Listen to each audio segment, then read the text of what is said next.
السلام عليكم، ازيكم عاملين ايه؟ النهارده هشرح لكم ازاي تقسموا مساحة الهارد بدون اي مشاكل.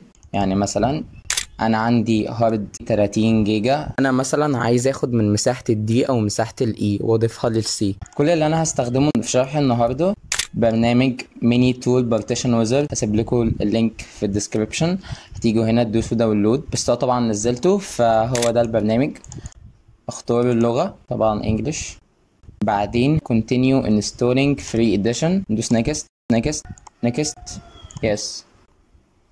وبعد ما يخلص هندوس finish، طبعا هيشتغل اوتوماتيك في الواجهة دي، هيفتح معانا. فطبعا هنلاقي اهي كل حاجة تخص الهارد متقسمة.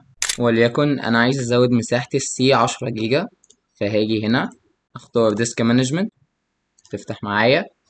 هاجي مثلا انا هاخدها من الدي، ادوس هنا shrink volume، فالعشرة جيجا هيبقى 1024 ميجا وزود صفر، اللي هو 10 جيجا، يعني بضرب في 10. هدوس شرينك، استنى شوية هلاقي فهي ال10 جيجا اللي احنا خدناها. فطبعا عشان انقلها للسي لازم الهاردين يكونوا جنب بعض، فانا هستخدم البرنامج.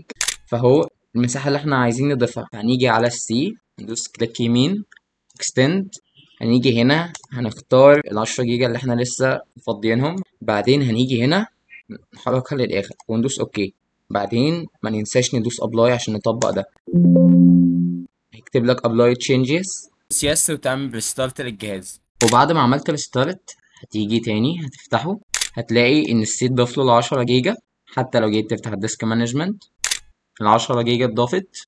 وبكده يكون خلص شرح النهارده، اتمنى تكونوا استفدتوا، وما تنساش تعمل لايك سبسكرايب لو لسه جديد، والسلام.